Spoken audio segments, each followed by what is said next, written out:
There we Literally, go. Moments ago we weren't live, but now we're incredibly alive. More alive than ever before. More alive than yesterday. More alive than we're way Wednesday. live. It's a Freaky Fractious Friday. Yes, good morning, Michael. Night down here in Pasadena, California. It is a Freaky Fractious Friday. Sorry about that. I just got informed that we were not connecting on all cylinders, so I had to quickly go in. I'm getting good at this though now. Go in and reconnect. So we're connected. We are connected.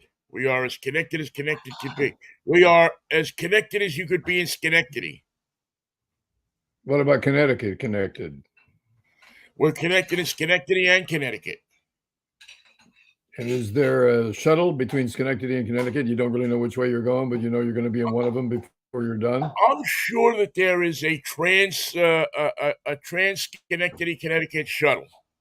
Probably goes between the outer reaches of Schenectady and Cobb, Connecticut. Now, if you had to choose, where would you be spending the rest of your days? Schenectady or Connecticut? Neither. You stay on the shuttle, just go back and forth. If I could, yeah, rent's cheaper. Get a Pullman car. And you can busk. I mean, I could sing songs for people that are on the shuttle, and hopefully put out a hat. And, maybe get and a little. I know the song, the Kingston Trio song. Well, did he ever return? No, he never returned, and his case is still unlearned. Poor old Charlie. Oh, Charlie. He may ride forever beneath the streets of Boston. Forget about Schenectady or Connecticut. He's never going to get within shouting distance. But what people tend to forget in that song is how wonderful his wife was, because she used to meet him down at Charles Street Station with his lunch every day. Vote for George O'Reilly, by the way. Yes, he'll get him off that train. That's when Democrats knew how to run a campaign. They had songs. And they had the votes all wrapped up. The votes were already counted, ready to go. Well, yeah, you had to be a mortal law. You were a Democrat in Boston in the 50s and 60s. Providing you were slightly Irish, that would help. Except people forget that, was it senator or governor? I forget now. I think it was senator, but wasn't Edward Brooke a Republican, and on top of it, an African American? Carl Yastrzemski was slightly Polish, but they let him play ball there. So they were willing to give a rider if it was in their future that this was going to work out for them, and it could be paid ahead of time in cash. We'd have a deal. Yeah. I mean, Democrat or Republican, I guess they still voted for who they thought was going to do, put more money in their pockets, right? And there's that thing about the chicken in the pot. Have you ever opened up a pot, like you just take a look and you look on the stove and there's nothing in the pot, then you come back and there's a chicken in the pot? Yeah, that's happened to me several times. That's not comforting to me, because what's the chicken doing in the pot? I mean, it's not being cooked. It's just sort of sitting there. It's in a neutral state. It's not ready to be eaten. It's not ready to die. It's not ready to vote. What's the chicken represent? I some sort of success. Represents that we're a level of success in life. There's a chicken in my pot. Well, yeah, I think at one point, probably during the Depression, and we're going to have to start numbering these depressions, I've noticed. But during the Great Depression, I guess we'll call it, a chicken in a pot was a big deal, from what I've heard. I mean, my father used to talk about it all the time. Oh, you kids don't understand. You have meat every night now. When we were kids, we only had meat on Sundays, and who knew if it was horse meat or, Well, what kind I'd of rather meat have it was? if my choices are horse meat or chicken in the pot, I'll take the chicken in the pot if you please. Or as Eddie Izzard used to say, cake or death. Cake, please. Yeah, I would second that emotion without a doubt. I mean, yes, cake is while it may not be as nutritious, it still has a degree of pleasure to it that I'm thinking that a horse meat or Seems to have it has an upside over death. a chicken, yeah, doesn't give you, doesn't bring you, doesn't make you feel. Now you could have a I don't chicken, know. but you're too poor to have a pot. Now that's a problem. Then and thus barbecue became a fashion.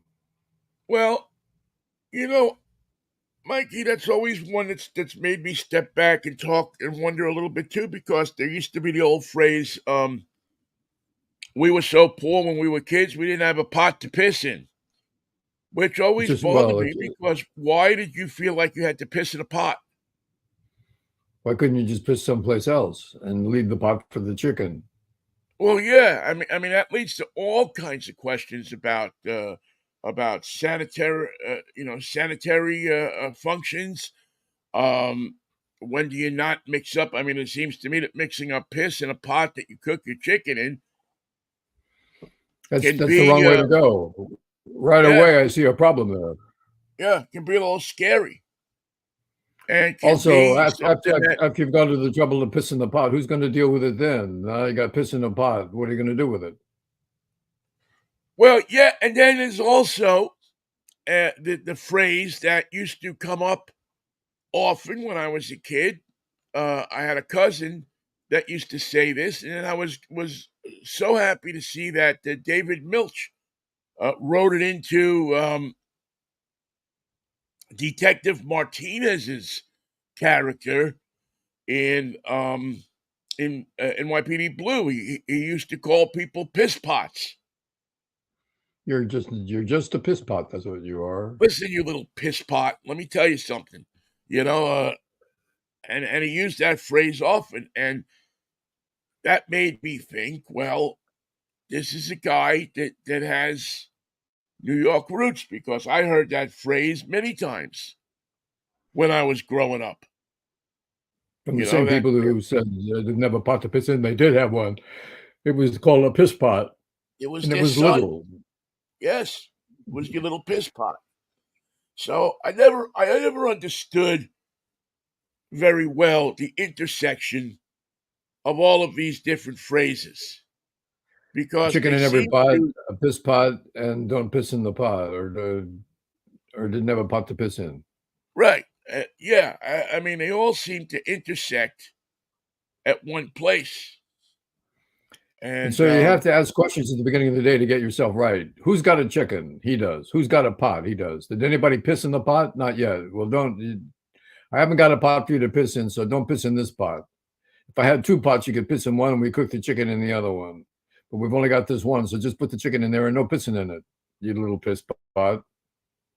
yeah, or are we? Or, yeah, yeah. I mean that kind of sums it up, doesn't it? and Until they got somebody to says, "But I want lasagna." Ah, we're not making lasagna today. We've got no plans for lasagna. So now I worry. I worry about, uh, I worry about what did I catch anything from all of these different iterations of urine that we seem to have grown up with. But I and none always, of these answers, none of these answers are available on the I don't think Connecticut's Connect. I don't think these I can't answers say are that. even available on Google, Michael. I mean, I haven't tried, but I'll give it a quick little whirl here and see what happens if I Google Pot to piss in. uh Google let's see what we got here. Let's go with piss pot first. Okay, piss pot is a A wee little chamber pot. feller.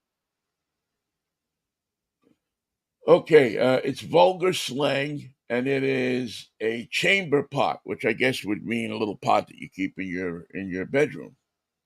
Um, This is before plumbing on all floors. Probably.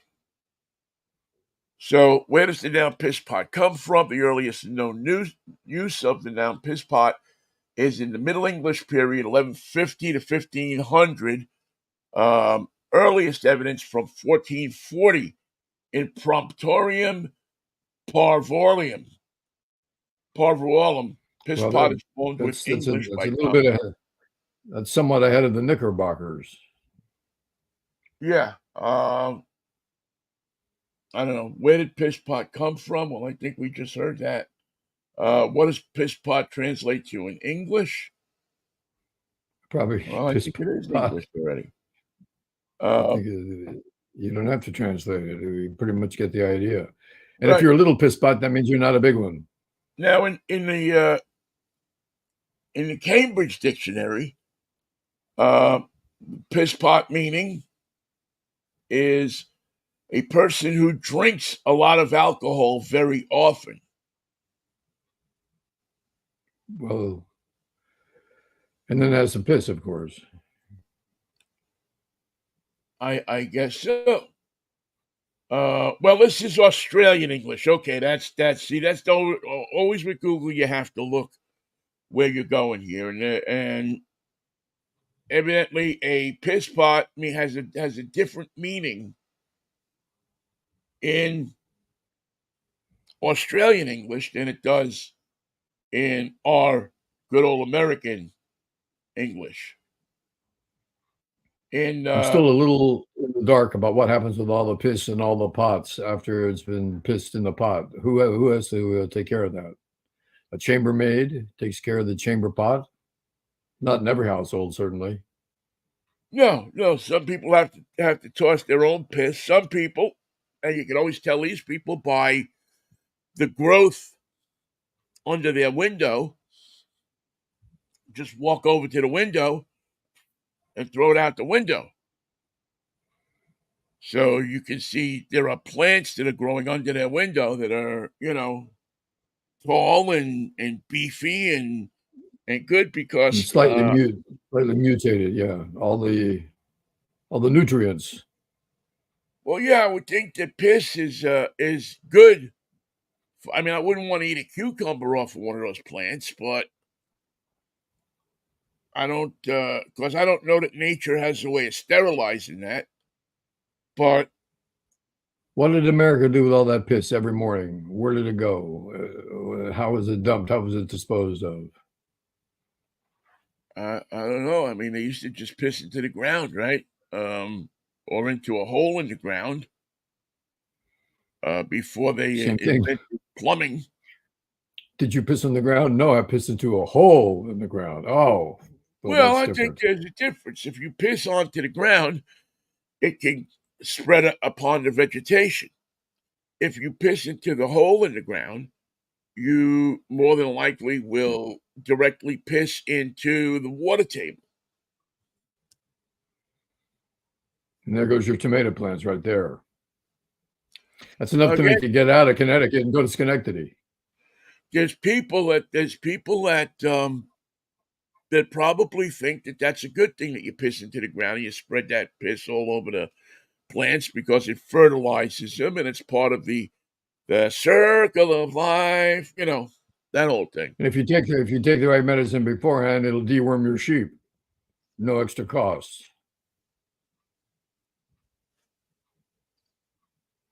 Yeah. Oh yeah, it will. Sure. Ivermectin, that's the name of that.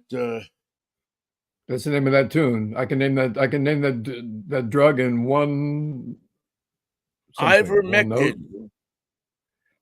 Remember, we couldn't think of it on Wednesday, or I couldn't think of it, and I didn't even go look it up. I just forgot about it, and just right now, it flashed into my head. Ivermectin, which by most accounts was pretty nasty stuff. The sheep seem to appreciate it in their own way, but humans not so much. Well, the sheep don't have the staying. No, we don't have the staying power that the sheep do. I mean, those sheep can stand out there with a heavy coat on a summer day. and nothing happens. You put some fat guy into a heavy coat on a summer day, standing on the corner, and that dude's going to go down in 20 minutes. And especially if he's next to the sheep, if we keep him there for comparison.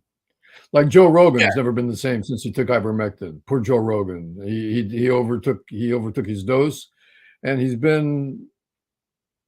just different than he used to be. He's not fun anymore. I wonder if he is different. You know who's not different? Who is different is Aaron Rodgers. He seems to be pretty. Is he different now? Seems to be, yeah. I mean, I don't think he's. Well, it's become clear to him, even to him, that he's going to be playing for the Jets. And the last time he played for the Jets, what happened to him? He had 3 plays and ended up in surgery. Yeah. So he's saying, what am I looking forward to here? What am I looking forward to? It's not like I'm taking the train from Connecticut to Schenectady. I'm playing for the Jets, and that's a different song altogether. Yeah, he's had that unique experience of being a hero in New York without doing anything. I mean, usually in New York, you have to do something to be a hero. 3 plays is not a big thing, but you got to do something. Something worthy. No, it doesn't always have to be something worthy. It has to be media worthy. A difference. Something we remember. Yeah, okay. Something that, Channel 5 sends 2 trucks and reporters and everything out there to the Grand Concourse and 137th Street to cover. Send it over to Bucky. Where's Bucky Dent these days, do you think? Is he retired in some southern state? I'm sure he's probably on wife number 6, and probably makes a pretty decent living just getting a list of Yankee fans' houses and just going and knocking on the door. You know who I am? I'm Bucky Dent. And they're so happy to see him that they feed him, they give him some clothes, they give him a 20, and let him move on. Lunch, an outfit, and a $20 bill, crisp $20 bill, and off you go. Off you go, laddie. And where's he going? Could be Connecticut, could be Schenectady. He could be going to the chamber to get the pot. He doesn't know where he's going. He's just going. And then shows up every summer for an old timers day because they love that stuff up at Yankee Stadium. That's something that I can't answer. Is the origin of the word pot, meaning marijuana? How did that happen? A pot? You keep it in a pot. You held the living piss that goes in the pot. Beats the living piss out of me, man. Then out the window and onto the cucumbers. Onto the cucumbers, it's a rough world. Which you should never eat because cucumbers are, what are they, 90% water? It's a violent universe with the planets circling the sun too close and everybody being incinerated. It's either that or cucumbers with piss, thanks to the chamber pot. Yeah, but it still doesn't tell us why they started calling pot. It's an old reference, and I don't know if it makes any sense anymore. Was it in the early days of marijuana? Back in the reefer madness days, was it delivered in a pot? Maybe. Not a bad idea. A gift with purchase. What's this? Yeah, it's the pot that the marijuana comes in, and it's a gift with purchase. It's like this, like at the Clinique stand in Macy's.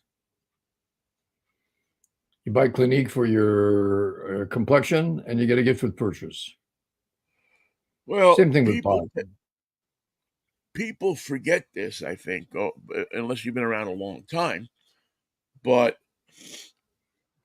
the longer you've been around, the more you forget. Yeah, exactly. But I remember the days when my dad used to give away dinnerware at his gas station. Like you could buy, you could if you got 8 gallons of gas or 10 gallons of gas, you got like a dish. And if you came in over the summer all the time, you got enough to complete a whole set of dishes. I remember we got Raider glasses at the gas station once for the Oakland Raiders. Yeah, we didn't have Raider glasses. We had 1964-65 World's Fair glasses. Nice.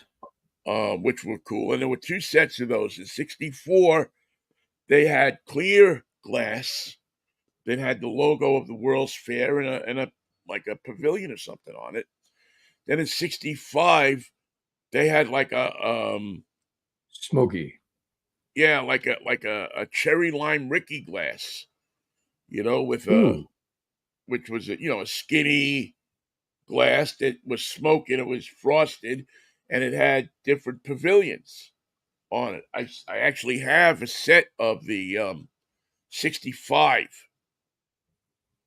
World's Fair glasses. They were a direct. And for folks listening who have no idea what a cherry lime Ricky is, what are the ingredients? Cherry lime Ricky used to be this drink that you would get. You usually had to go to the soda fountain to get it, as opposed to. There you go. That's your first step, right? Right. You had to find the soda fountain. Then you went to the soda fountain, you ordered a cherry lime Ricky, and they would immediately put in some ice. Syrup. Yeah. Then some cherry smash syrup. There used to be this drink called Cherry Smash, and it was a dispenser full of syrup that sat up on the counter, and they would put some of that in. Then they would put in some lime syrup, and then they would put in some seltzer, and then a couple of cherries. You're done. Yep. Maraschino cherries. And then a squeeze of actual lime juice from a lime, which they would leave in the thing and hand it to you, and that was for 10 cents or 15 cents for large. That was a cherry lime Ricky, and it was I still enjoy them to this day. Sonic, the only thing that Sonic makes worth drinking or eating is the cherry lime Ricky that they make in a diet 64-ounce container. And it's funny. I live in LA, and there's not a Sonic anywhere near me. It's fascinating because I agree with you. Their drinks are the best. You're lucky. It's they used to be good, and somehow they took a really bad left turn. Management change. The last 2 times I went to Sonic, the food was horrible, but they do make the cherry lime Rickies and in diet, so I go back to get my cherry lime Ricky and eat and have that as a refreshing dry drink that while we're talking about the origin of words, cherry and lime makes sense, but the word Ricky doesn't seem to fit in there in the drink. How come? Beats me. I would guess that it was due to Ricky Henderson, but he was born many years after the cherry lime Ricky became a thing. It wasn't Ricky Nelson. It was before that. No. Branch Ricky? Could be. We're getting closer. By the way, the origin of pot has nothing to do with the culinary tool. The word came into use in America in the late 1930s. It is a shortening of the Spanish potiguaya or potaguaya that came from potación de guaya, a wine or brandy in which marijuana buds have been steeped. It literally means the drink of grief.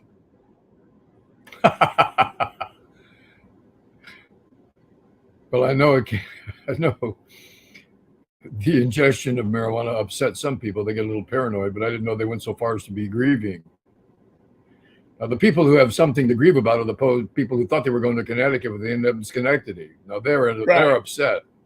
Right. Those people have a lot there's not a lot that they have to look forward to. Once you go to Schenectady,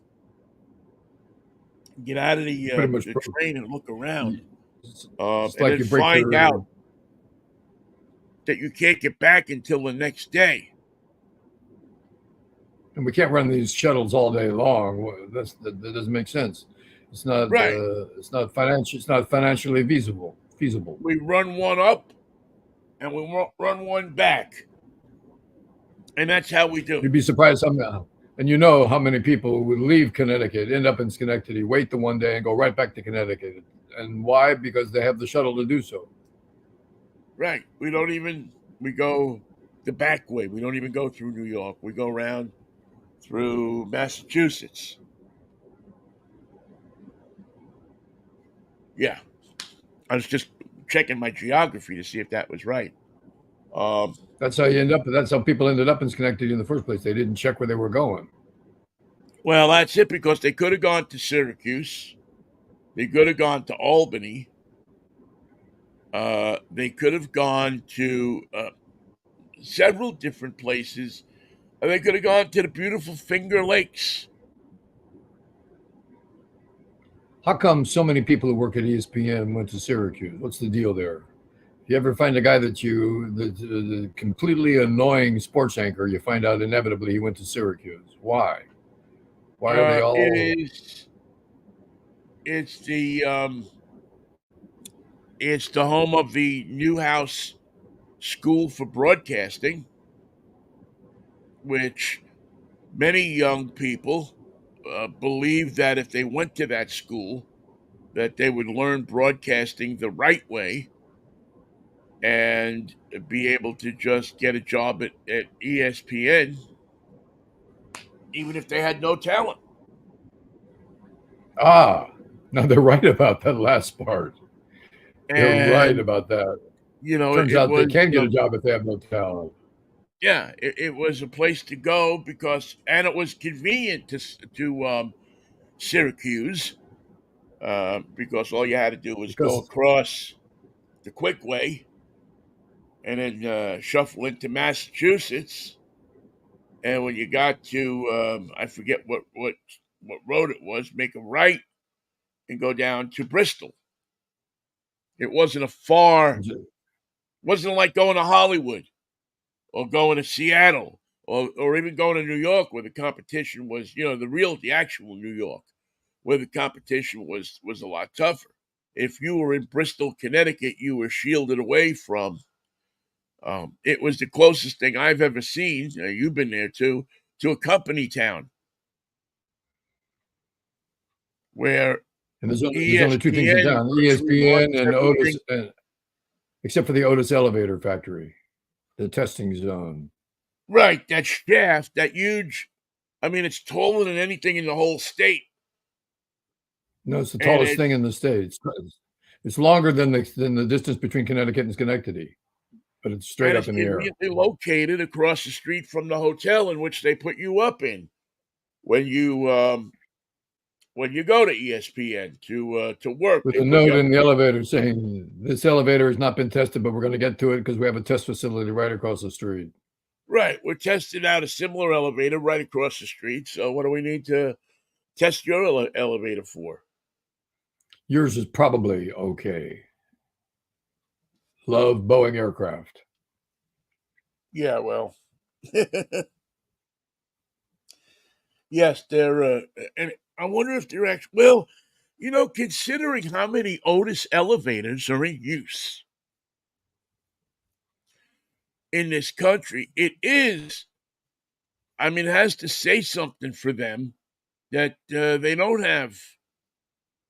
I mean, when's the last time you heard of a major elevator crash? It's the safest elevator in which to elevate. Yeah. And you know as And well as I do that those things are always full beyond capacity.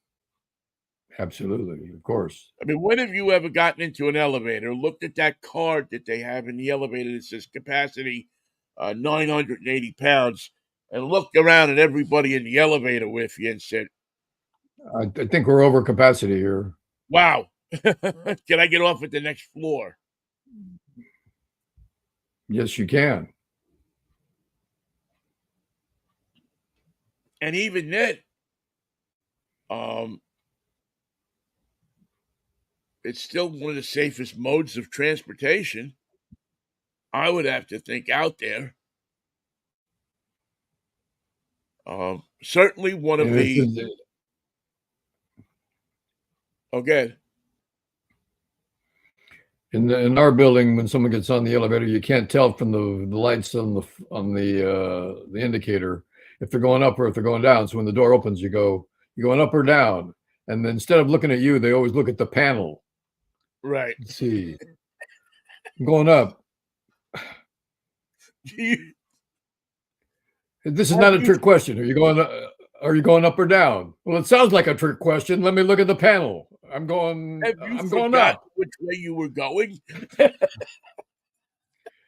As if there were 6 choices. There's only 2. You can go up, you can go down, or you can just go home. And if you want to go both, you go up until it stops, then you go down until that stops. Many years ago, I developed a snide answer to people that would ask me that. The door would open and they would look and say, "Well, which way you going?" And I would always look at them and go sideways. It's an option in some elevators. Maybe not in Bristol. No, they should test the sideways function, don't you think? It goes up, it goes down, it looks good. Let's test the sideways function. Does it have the ability to play ball, as they say in Bristol? Well, does not the elevator in the St. Louis Arch go sideways? It's like, have you ever seen the commercial for Lucky Charms? I'm It's sure I like have. that. It's a rainbow shape movement, but it's not always there. Like a rainbow, it comes and goes. So, what is the service that you are reasonably expecting the elevator to deliver when you enter it?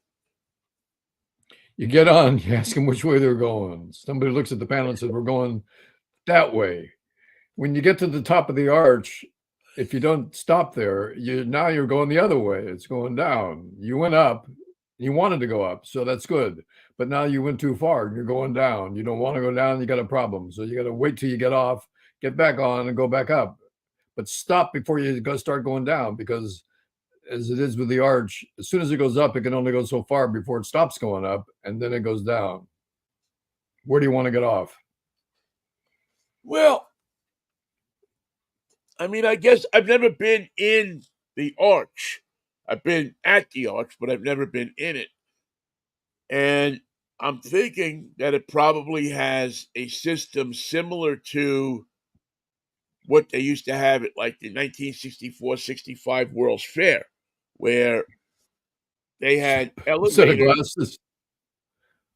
Yes, those sunglasses with the 2 unispheres on them.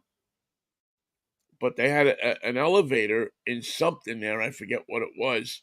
They kind of went at a kind of like a 45-degree angle. That's cool. I like that. Yeah, it started here and then you wound up here and here. The up here was, I don't know, 15, 20, 50, 30 feet offset from where you got in the elevator. I think that was the And IBM building, if I'm not mistaken. ah, Oh no, the IBM what building is was you that? sat in theater seats, and they brought the theater seats up inside the egg. The IBM building was shaped like an egg, and it was a theater. And you'd sit in your seat; the thing would be down at the ground. You'd sit in your seat and get in like it's a regular theater, and then all of a sudden the seats would start to rise, and you would be up in the egg, and the presentation would go on, and then it would lower you back out of the egg in your seat. and you just walk away. Which I like at, it. at By the 10 way, years old, you think is like the coolest thing you've ever seen. what's the difference between a unisphere and just a sphere? Well, a unisphere is designed to bring people together. It is it is one world. We are all just one world. We may be have different origins, and we may have different customs and traditions, and so many other things may be different about us. But at the end of the day, we're all human beings. We all live on the earth, and if we understand each other more, if we take the time to learn about each other more, that the result will be a better result for all involved. Because It's theoretically, sort of we like don't this, want to kill each other. sort of like the Supreme Court, except for the result part. The result, those we're living together, we're understanding one another. But unfortunately, when the result comes down, we're stuck with what the Supreme Court says is right. We're back to being on a sphere. Forget the unisphere part. Right. Well,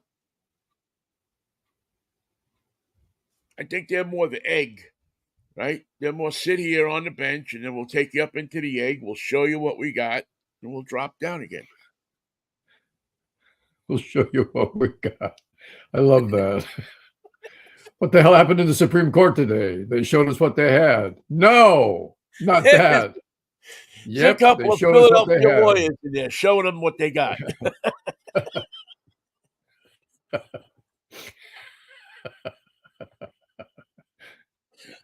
Today in the Supreme Court, they showed us what they had. They showed us what they got. We showed them what we had, and now we're waiting for a decision.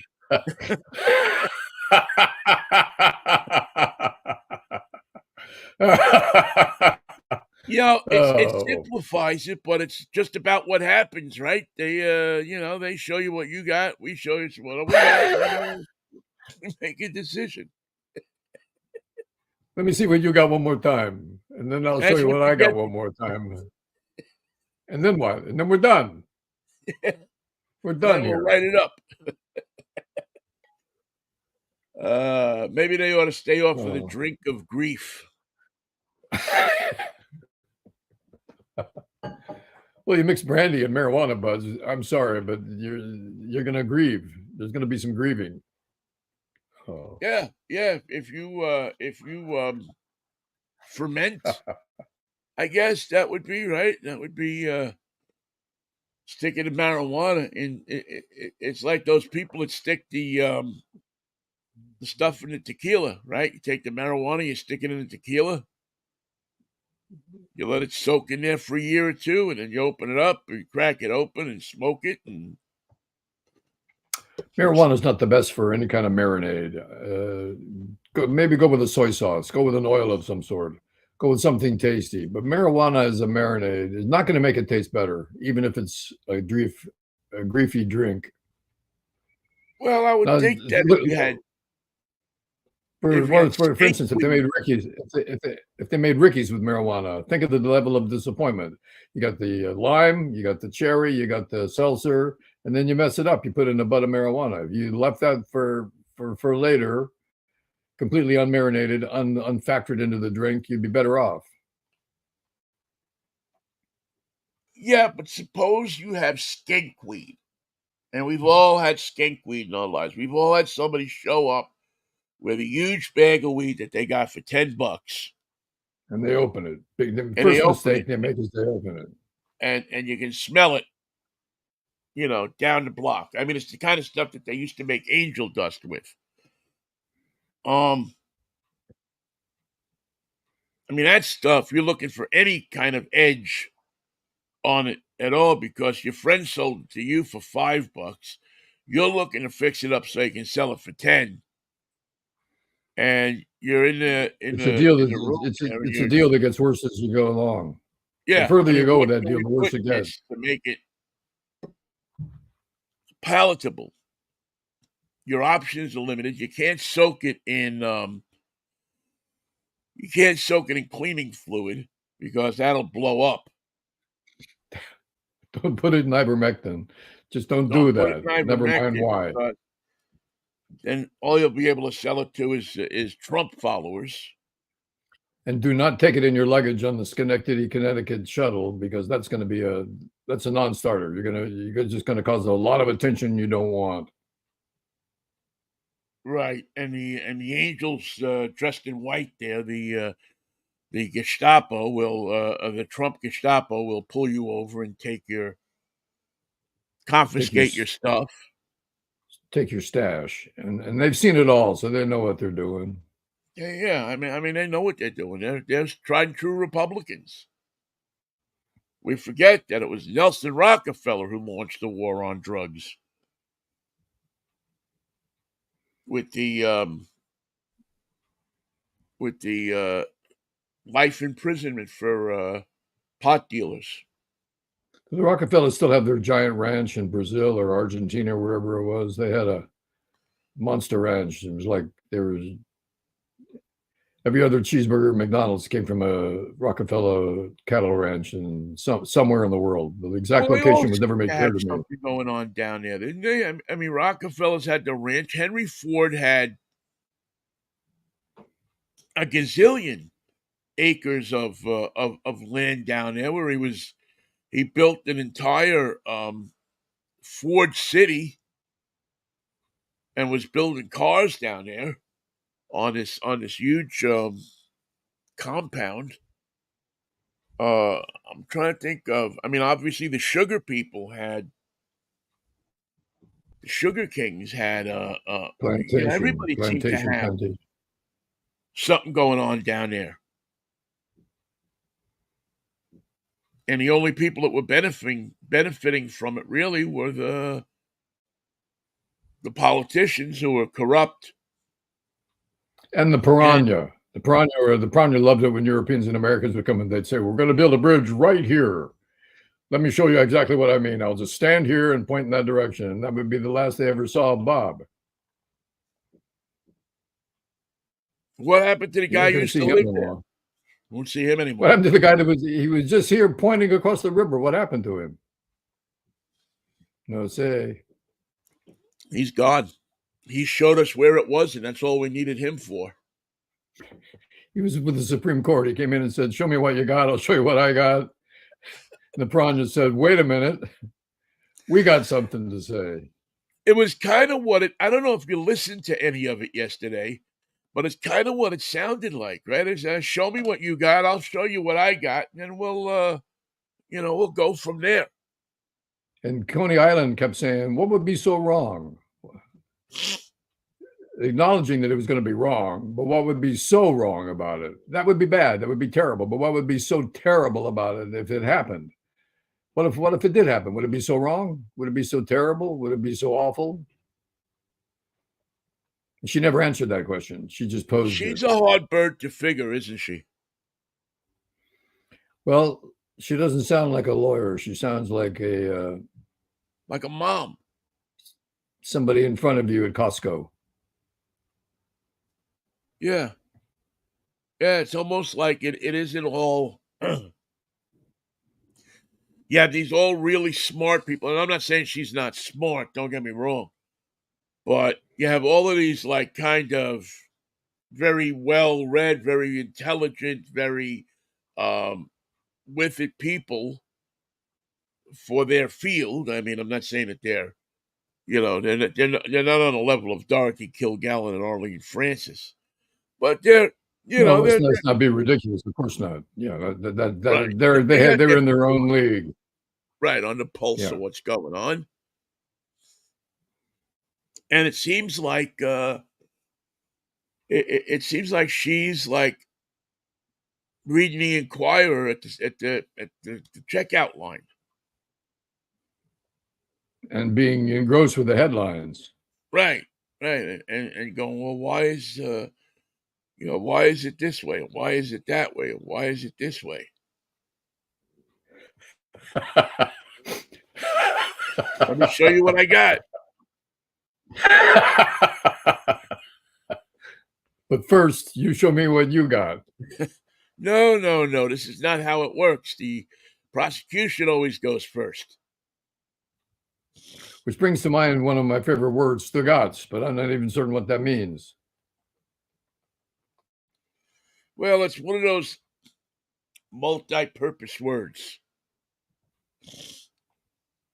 that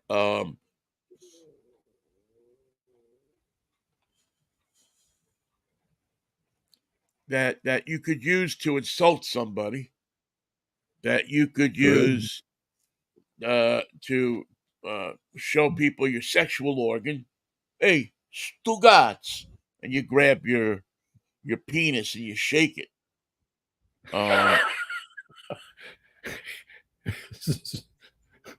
Is there any other options? So yeah, which immediately eliminates half of the population. There's some people who can't do that. Some people who can't. I mean, they can grab their pants and do it, but they can't grab a hunk of dick down there and go Stugatz. And you Well, I usually have didn't to have expect that. I didn't expect that answer, but that's a good answer. It's well, I very. mean, that's reality. Reality is always shocking. It can be an insult. What are you, Stugatz? What are you, stupid?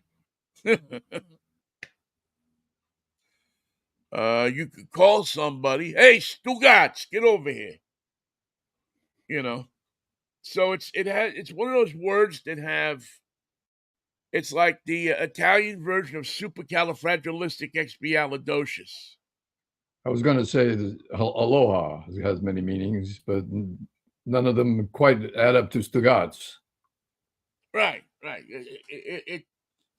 Stugatz is a word that I don't know what you call these words in the English language, or if there has to be something that exists because we have in acting you see them often. It's a word that is more. The meaning of it is more intent on the delivery of the word than the word itself. Yeah. It means the way you deliver the word puts a lot into the meaning of the word. So if you go, hey, Stugatz, get over here. Now you're using it as a verb to describe somebody. Or a noun, actually, because you're calling somebody and using it as a name, not hey, an adjective. Hey, you, noun, get over here. Yeah.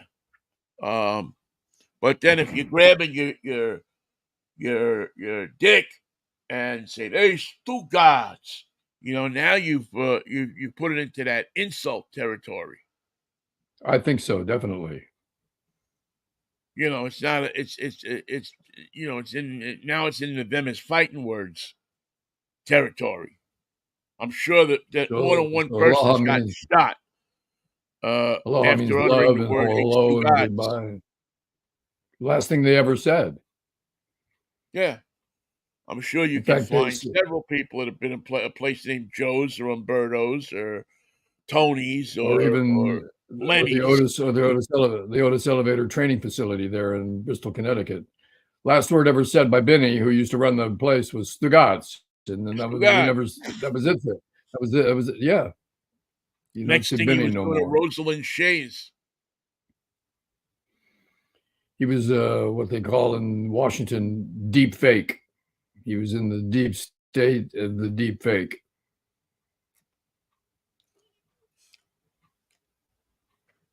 How's your throat, Vin? Is it lost on anybody else that the guy who has been screaming fake news for longer and louder than anybody else is being revealed to be the number one purveyor of fake news? Well, I bet any group of journalists who set up on the lawn so he could walk behind them decided after 5 minutes, why are we set up here? We could have been in the studio. We could have been on the White House lawn. We could have been in the truck. We could have been on the roof. We could have been a lot of places. But we decided to set up right here where Vinnie and and the Jets could walk behind us with their signs saying fake news. Fake news. I thought it was the cats. When it first started happening, I thought the cats are fighting down the hall. Oh, what the hell is that? No, Break them Michael, up. your cats would not lower themselves to that level. They don't care about fake news, but they know better than to set up on the lawn where the guy can walk behind you. Right. Or maybe it Or was the other way. burning The guy was the guy Who was was the that would clown have that been did a that good. last week? Well, he only did that once. These guys, it's not a repeatable Usually trick. that's all it takes. I mean, Once ask one that monk from one Vietnam in 1965. He'll tell you. ask them all. Plenty of them. Yeah. I mean, that's the one thing about self-immolation is that it once you do it, you don't do it again. It's done. No. And whatever point you wanted to make, you've made it, but in a way that no one can understand what you really had in mind. So you wasted your effort, but you did make a nice fire, and it was a spectacle for the moment, and then forgotten about. And even if you were a Buddhist monk, they'd say that was very sad, that was very dramatic and avoidable, and it's not going to stop the war. And oh, there goes another one. Yeah, I've never quite understood the whole self-immolation thing. The purpose, I mean, there's other ways you could draw attention to yourself. Well, it's a form of protest, but you can't explain it because you're on fire at the time. The subtle details of why you did it are lost for the moment because, after all, you are burning and going down the Otis elevator shaft. Right. Anything that you may be saying is usually being drowned out by a blanket that they're covering you with to try to stop the Hopefully, a flame, wet blanket. You could have, or and a fire extinguisher. there's a really gruesome side to that. That is when they put you in the bag and take you to the hospital. By the time you get to the hospital, you're sticking to the bag, so they have to sort of cut you out of it, and that it's insult to injury. Yeah, it doesn't seem like a very subtle way to go, and I guess that's the point, right? In your first meal in the hospital, cucumbers, and you know what they watered the cucumbers with? No, Michael. Yeah, Suppose you I'm drink a telling lot of you. alcohol and you have flammable piss. Another problem that we have to deal with in the first world, especially when it's time to dump all those pots of piss, flammable or otherwise. I still want to know where they went every morning. Somebody The had to deal with river, the I pot. guess. No. I'm just thinking, actually, to be honest with you, I'm thinking that if they're as lazy as I am, they're just throwing them out, into the ground. I think Who's you're probably walking to right. the river with a pot of piss? Your little piss pot. Take Me to the River. Is that what that song is about?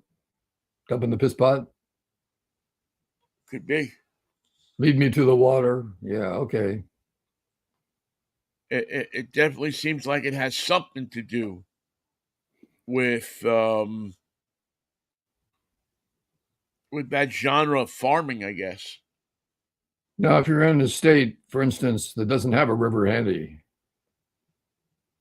your choices are wide open but limited at the same time. Well, every state has a river handy, doesn't it? I mean, most. And if you don't have a handy Maybe river, you walk something up that looks like a river, and you like call a it a creek, wash. Usually and there's only named water after there when it some kind of rains. Indian. Right? Well, come on over here. We have the Aho Wash.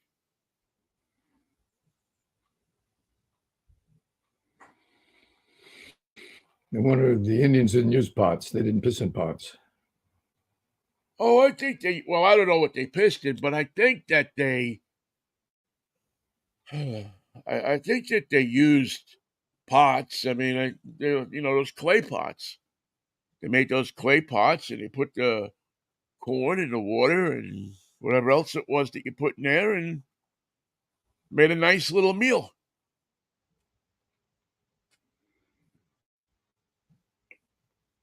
When I was a Boy Scout, We were going camping. It was the first time, and the only thing I wanted to do was have a big fire and sit around it at night.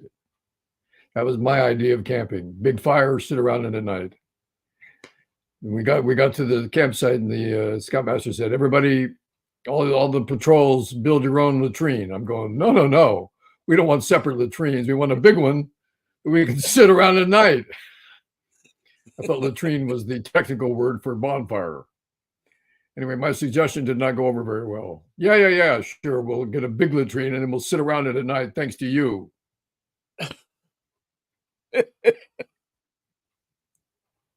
Latrine. I've never heard of that. It must be a campfire word.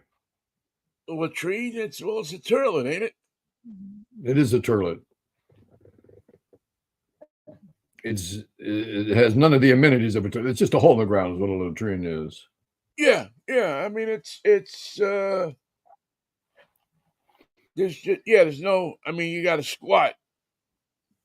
I mean, it's usually for number two, because any self-respecting Boy Scout takes number one and goes out into the woods and does it, where it falls on the cucumbers. And then it's time to get that cooking merit badge.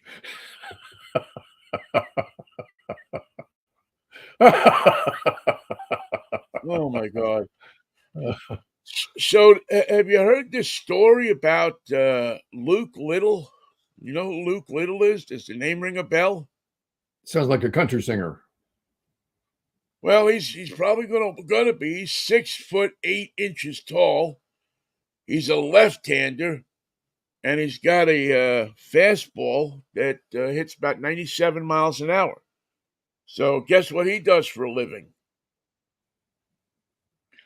I was going to say pitching, but he's probably a stock assistant at Whole Foods. No, he's a pitcher. You got that right. I guess he came into a game yesterday. For who? Who's he play for? For the Chicago Cubs. And he was wearing his glove had, because evidently Luke Little here is a patriot. He's from Texas. So, of course, what does he have? Red, He white, has and blue glove. a black glove, which is not against the rules, but he has an American flag sewn into it, which, believe it or not, is against the rules. Because it distracts the batter, the movement right. of the... You can't have anything white on your glove, because it can distract the batter, be mistaken for a ball. And nobody on the Cubs knew this? Well, evidently, Luke Little knew it. But he just said, well, hey, What are they going to do? Kick me out of the game? Make me use another glove? What are they going to do? Well, that's they didn't kick him out of the game. The umpire at home plate said, "You got to change the glove, pal." Yep. I'm not going to kick you out of the game, but you got to get another glove. You can't have. Did he have one? Any white on your glove. It's against the rules. Well, of course, they found him another glove. The equipment manager got him another glove, and they brought the glove out to him, and he put the thing on. And he didn't like it. And he pitched. But after the game, the manager of the Cubs, Craig Counsell, said, and he beat the Astros, by the way, in the game, said that there was the American flag on his glove. And you can only imagine that the hue and cry.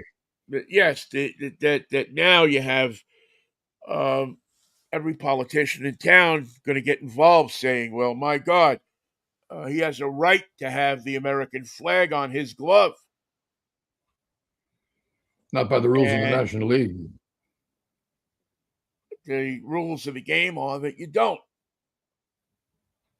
So, of course, Little goes and posts a Hulk Hogan uh, picture on Twitter with proud to be an American. Because there's Oh nothing boy. like breaking the rules and then stoking the flames of the right-wing idiots who will make you, uh, a cause celeb You can in speak at colleges, but the Republicans don't have any. Yeah, you can speak at what university could you speak at?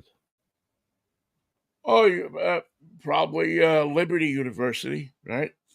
There you go. Good example. So Little, he's used this glove all year. Matter of fact, he's used the glove since he was an A-ball pitcher. Usually gloves don't Although last when he that hit for long. Major It's quite a Leagues, glove. the clubhouse attendants told him that they got an email from Major League Baseball saying that he's not allowed to wear it. So he had been Or they warned. would take action. But Little told the Associated Press, I just didn't assume that they were going to do that. It's not like it has an advantage in the game. It's not like it blinds the hitters. I'm just representing my country. Well, of course, the right wing, media is jumping on this and saying that Major League Baseball is un-American because they It's as won't let, un-American as baseball and apple pie. little brain here, which the more I see from this guy, the more it appears that he does have a little brain. Because Sometimes he big guys knew, have a little brain in their head, and then they have little brains throughout their body to make the rest. Like in their tail, like a Tyrannosaurus Rex or a Brontosaurus. well, I mean, it appears that this guy was knew the rules, knew that he wasn't supposed to have the glove on, but figured that, if I go out there and pitch long enough and show my glove enough on TV, somebody will get upset about it. Not because they're anti-American, but because the rules say that you're not supposed to have anything white on your glove because it can throw the hitters off. It gives you an unfair competitive advantage. And you can have a red glove or a black glove or a brown glove or a green glove, but you can't have anything white on it. Right. Exactly. And also, they regulate your shirt sleeves that are underneath your jersey. You can't have anything flapping. You can't have them torn. They have to be Right. Right. You can't have torn sleeves roaming around. An infielder can have sleeves that are tattered and torn. And it's his favorite shirt, and he's worn it since he was in Little League. but not And pitchers. but pitchers can't do that because it can give them an unfair advantage. Because the hitters are looking for that ball coming out of his hand.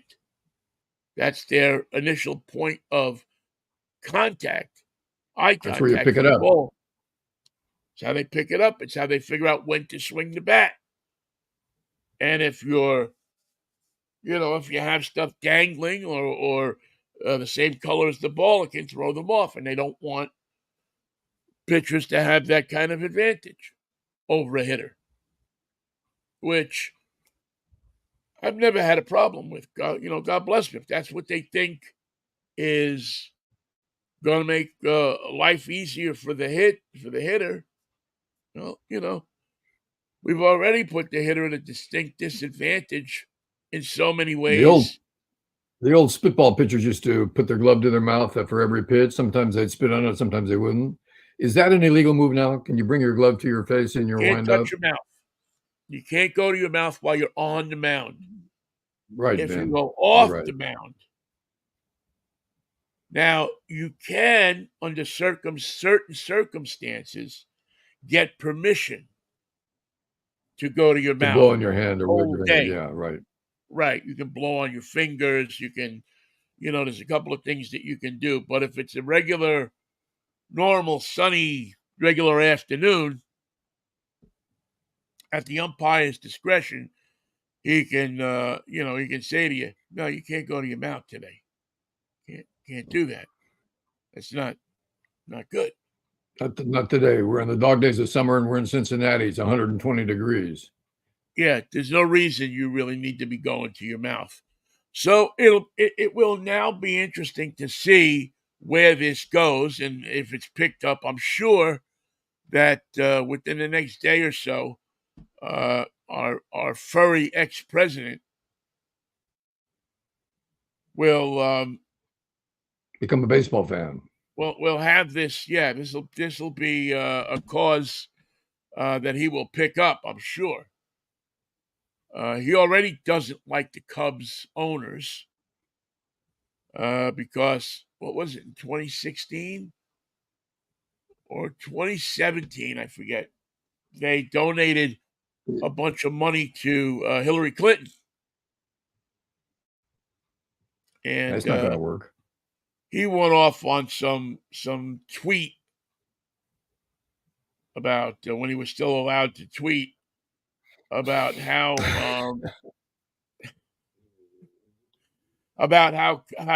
the owners of the Cubs, the Ricketts family, I believe, better watch their steps. So he dropped. Did he say anything about a witch hunt? Everything seems to be witch hunt. It's funny with the way they've been looking for that witch that they haven't found a witch yet. It's not much of a witch hunt. Did you find the witch? We did not. What kind of witch hunt is this? The problem is that the witch seems to reside in the house of Trump, doesn't she? She's having the drink of grief, and she doesn't want to be bothered. I love that, the drink of grief. That's I'd have never thought that. The drink literally means the drink of grief. Marijuana buds that have been steeped in brandy, potacion, or potion of guaya, potaguaya, or pot. Gotcha. Well, thank you for that. I didn't know. I didn't know where pot came from. It still makes no sense, but whatever. Well, it makes more sense than it did before. We're getting closer to make sense out of it, but it's like the Schenectady to Connecticut shuttle. You think you're getting something out of the deal. You think you're going to go someplace that you haven't been before, and you're going to enjoy the trip, but it's never work out. It never works out that way. No, because either place you wind up is a place that you probably don't want to be. I mean, I'm no big fan of Connecticut. It's always been a state that seems to have many people with a stick up their ass. That's uncomfortable. Yeah, and I remember that when I was a kid, we traveled through Connecticut, and they would tow cars that people had been killed in and park them on the center divider of the Connecticut Turnpike. That's a little grim. So that it's the drink of grief. And they would park them there with, so it is. A sign saying, "Will this be you today?" And while you're looking at it, you rear end a 18-wheeler, and damn, it is you. It's you right now. It. You're looking at that, and all of a sudden, boom! The commute of grief. Mikey. What do you got going on this weekend, Mike? We're going to go see the kids on Sunday. Everybody's getting over a bout of stomach flu. So I don't want to go too soon. I don't want to go too late, but I don't want to go at all if they still got stomach flu going. Yeah, you don't want any of that. The Commodore doesn't want any of that. Yeah, I can understand. We're getting ready for Kennedy's performance in Lion King is coming up, so we're going to help her with her lines. Well, neat. Well, it's nice that she has a wonderful acting coach. Well, she doesn't quite see it that way, but. Well, yeah, kids never really do see it that way, do they? It's the way it is when you're 8 years old. Yeah, you just don't see it the way that you should.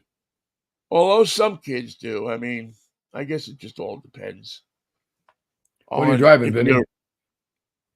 if you're impeding on their playtime. Right. I don't want to talk about that now. Let's eat. Yeah, I got you. There you go. And I have to say, I was probably the same way when I was 8 years old, 10 years old, Sure. 9 years Of old. course you were. Yeah, I mean, it's not about long-range plans. It's about About what's right going on now. right now. Right here, right now. How do I get instant gratification right now? That's what I'm worried about. That's why the show's over. You've been That's waiting why for it for a whole that's hour. why Well, we're gonna call it a it's wrap, man. over. There's your gratification. It's not quite instant, but it's over, and so be happy for that. As a great man used to say, strike the set and call it a wrap. Or was it the other way around? Yeah, it was the other way around. Call it a wrap and strike the set. Let's go home. Hey, Stugatz, strike the set. Hey, That's it. That's a wrap. Stugatz, pick up the stuff and let's go. All right. I will. I'll see you Monday. We'll have a drive time tomorrow at 11 o'clock for those who might be interested. Lots of action-packed automotive stuff, including the best cities to live in if you have an electric car. What's the best city? If I tell you that now, Then you miss the show. yeah. I'm gonna guess Schenectady. No, it's not. It's not located in New York. Can I tell you that these must be very interesting cities because the number 5 city to live in, if you have the 5th best city to live in, if you have an electric car, is Seattle. Wow. And I would have thought that San Francisco would have been. I mean, Seattle would have been number 1 or 2. San It's number Francisco would have been 5. number 1. But no, turns out differently. Well, one thing that's happened here in the news that has to do with Tesla is their truck, the one that looks like a B-1 bomber with the flat sides and all the weird angles. Yeah. If you wash it in a car wash, or even if you wash it in your driveway, you neutralize your warranty, and the thing won't start. You're done. The car is garbage. It won't work. You have to go back to the factory to get it redone. It's good. It's good for everything except water. Do not get that thing wet. Trouble. Right. Trouble. It's amazing that the company that has really brought upon this country the revolution of electric cars. I mean, no one individual or one company has done more to push us toward electric cars than Tesla. And yet they keep coming up with these epic fails. Epic fails. I mean, you now have a $150,000 paperweight in your garage, and you can't even roll it out to jumpstart it. and they don't call you and say, "Well, geez, we made a mistake here, so we'll get that thing in to fix it as soon as we can." What was your mistake? I washed it. I told you not to wash that truck. Told you No not to wash washing. it. What do you think we made it out of stainless steel for? You can't. It looks the same when it's dirty. It looks the same when it's clean. So don't wash it. Couldn't happen to a nicer guy. Sorry. All right. I will catch up with you Monday if the Lord's will and the creek don't rise. Take care of yourself, Michael. Send my love to the children. I will tell them all personally that their Uncle Vinnie is concerned about their futures and to listen to their acting coach. And yes, listen to your acting coach and say hello to your lovely wife for me as well. It shall be done. Next thing I do. Peace, love, and Manischewitz, baby. What a wine, baby. Stugatz. Stugatz. See you, Mikey. Thank you all for listening to. Don't forget drive time tomorrow morning at 11 right here on the Drive Time Radio Broadcasting Network. Bye-bye.